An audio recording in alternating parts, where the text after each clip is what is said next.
Hey there, it's Seaton.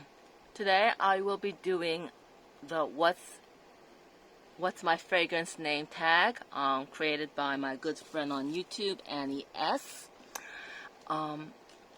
It's adapted from the tag what is your luxury name. I will link to Annie S's original video below. And I hope you will watch it because she has fabulous taste and a beautiful musical voice that I never get tired of listening to.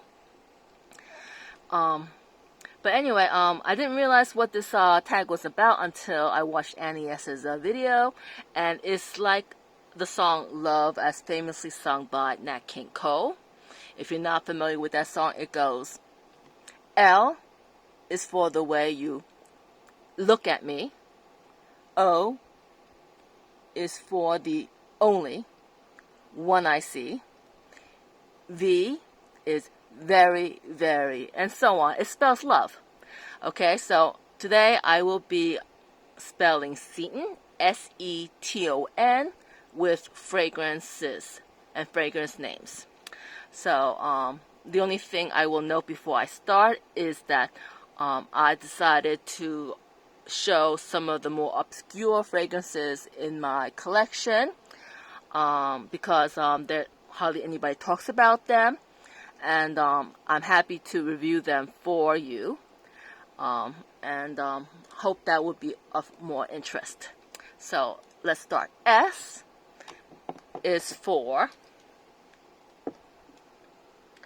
Sunny Diane by the House of Diane von Furstenburg.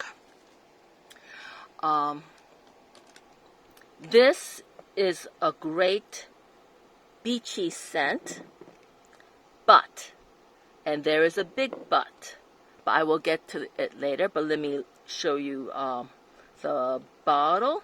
I got this in February of this year, and I've already made quite a dent in it because, I'll talk about that later again. I like the Art Deco sun design on it.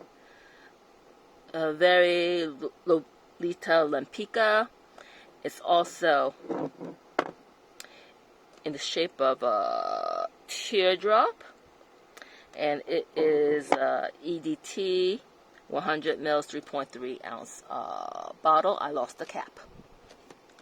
Now this only has like around 6 notes in it, and I didn't even have to write it down because I pretty much smell each of the main accords pretty clearly.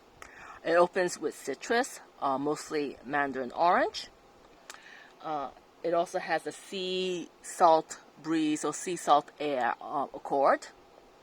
It has frangipani and violets, which I don't smell as much. It has musk, and it has driftwood and one other wood note.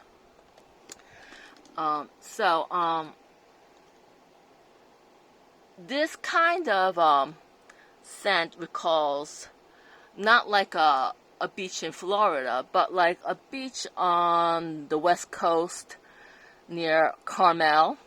And it's not a beach where you go to swim. It's a beach where you go and you bring a picnic basket and have a picnic. You brought some mandarin oranges and you peeled them and ate them, and then you laid down on the blanket and you fold your arms behind your head, and you smell the oranges that you peeled for lunch. You feel the sun on your face. You smell the sea salt in the air, the sea salt breeze. You smell the driftwood. That is what Sunny Diane smells like. So this is like I said, a great beachy scent, and the but is that it is like a body mist, even though it's an EDT. It's worse. I would say it's worse than like a 4711 that a lot of people complain about. So normally I like 4711. I like this fragrance, and I usually have perfume ADD. I like to change my fragrances every 3 hours, so usually it doesn't bother me. But I really do wish this lasted longer. That I actually tried to find a replacement for it, but you know, there's really nothing I found. And I did research on Fragrantica that has like pretty much all 4 accords. They might have 3 of the accords, but none of them have that combination of citrus plus salt plus musk plus floral plus driftwood. You know, they might have 2 or 3 of the accords, but not all of the accords like Sunny Diane has. So, you know, I'm straight out of luck. I could only, you know, layer if I want to replicate it somewhat.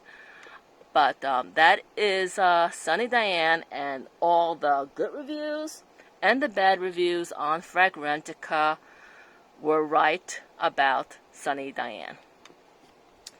Now, E is for the House of Escada, and I have one of their first ones here. It is Margaretha Ley by the House of Escada. Margaretha Ley is the name of one of the founders of Escada, which is a clothing line, and it's a German clothing brand. But Escada, the word, is Portuguese, and it means staircase. What's up with that? I have no idea.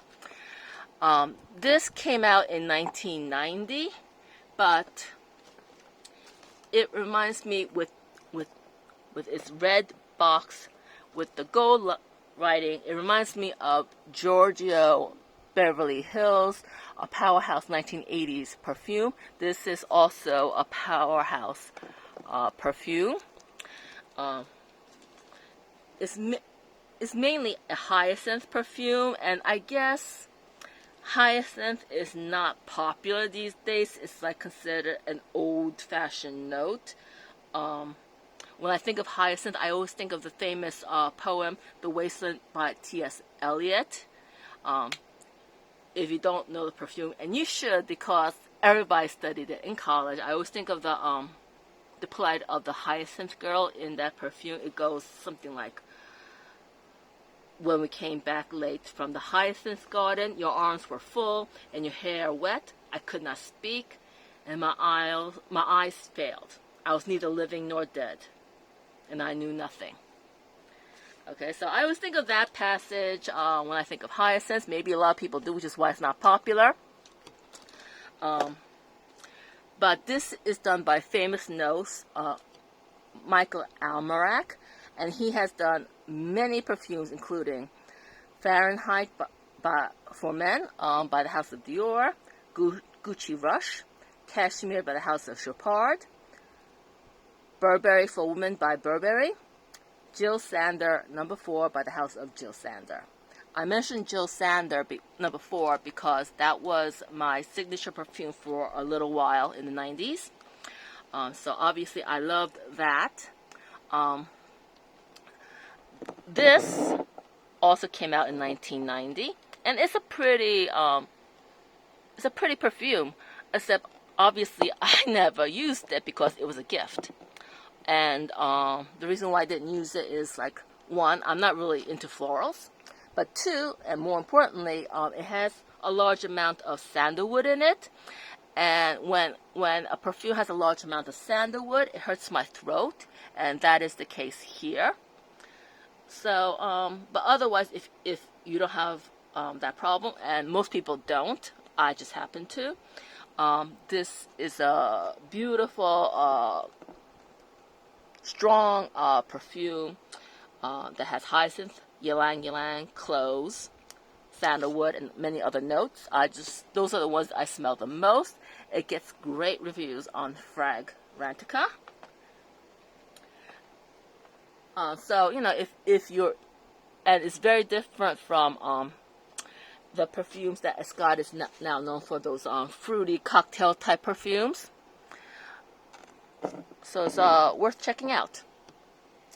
Now, T is for Tangerine Dreamer by the House of Pinrose. This is a predominantly Lily of the Valley forward perfume, and it satisfied my nostalgic craving for Lily of the Valley perfume. I'm not, like I said, I'm not really into florals, but for some reason I was thinking about Lily of the Valley, and I actually even like thought about probably the most famous Lily of the Valley perfume, which is Diorissimo by the House of Dior. I didn't really have a regular Lily of the Valley perfume. What I did have was this, which is an Hermes sample box. This is, is it focusing? Okay, anyway, this is Muguet Porcelaine.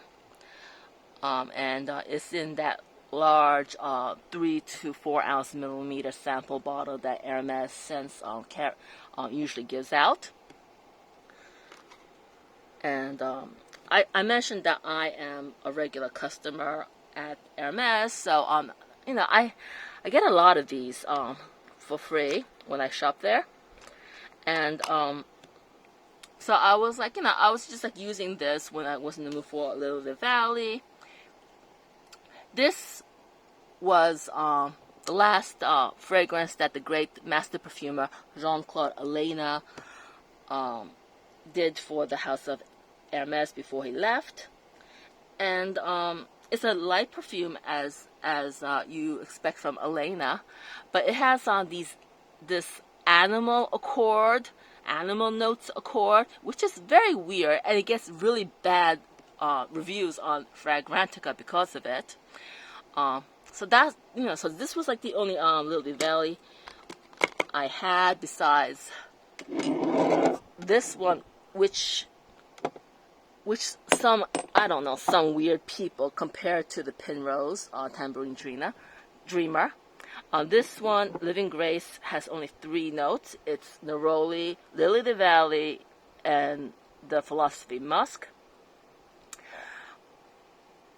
I really don't see the similarities, even though they both have Lily of the Valley. This one has a very quick note of the Neroli and Lily of the Valley, but it quickly turns to that Philosophy Musk, and that's pretty much all you smell.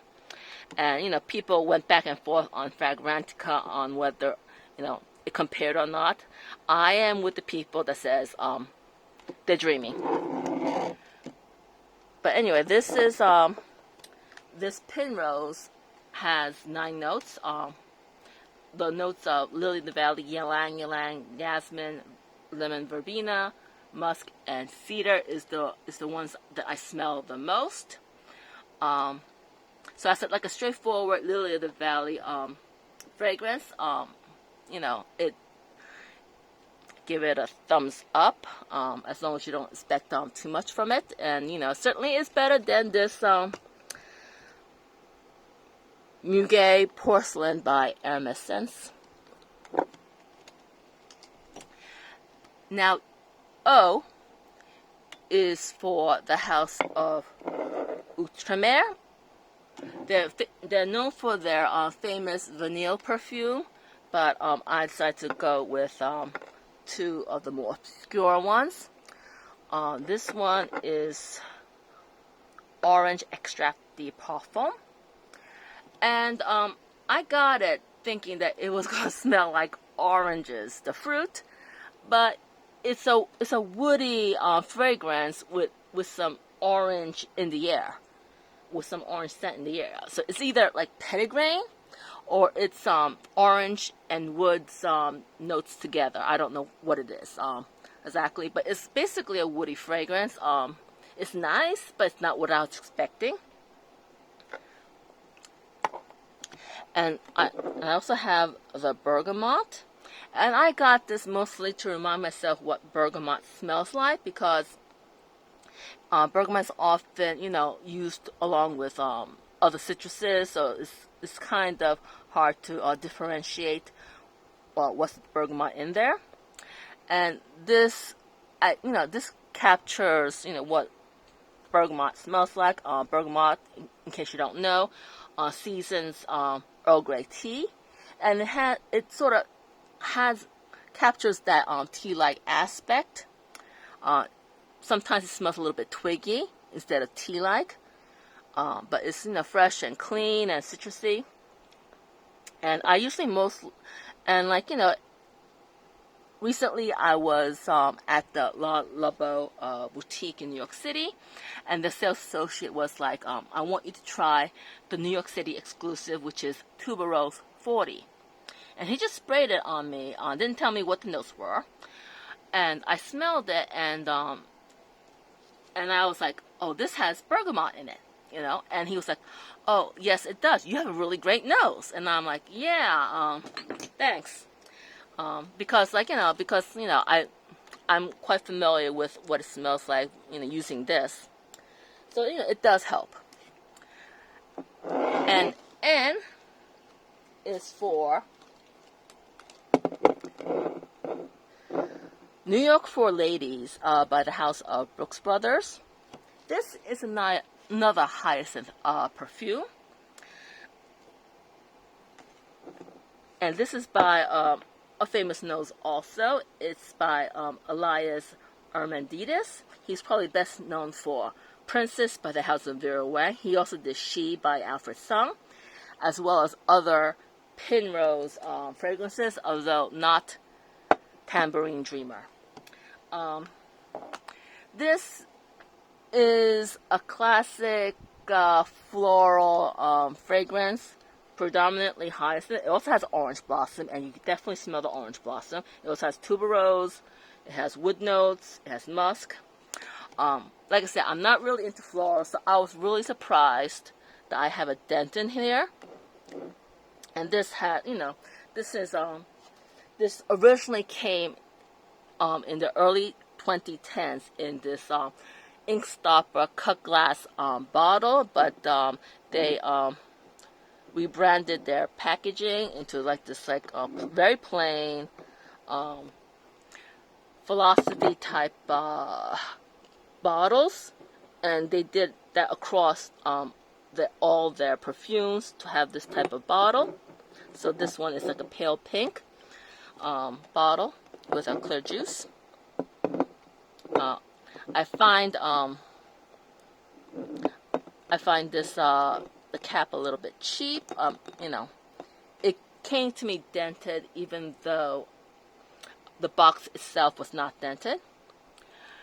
And I think that will be it for this tag. If you like, please like, comment, and subscribe. Until next time, this is Seaton. Bye now.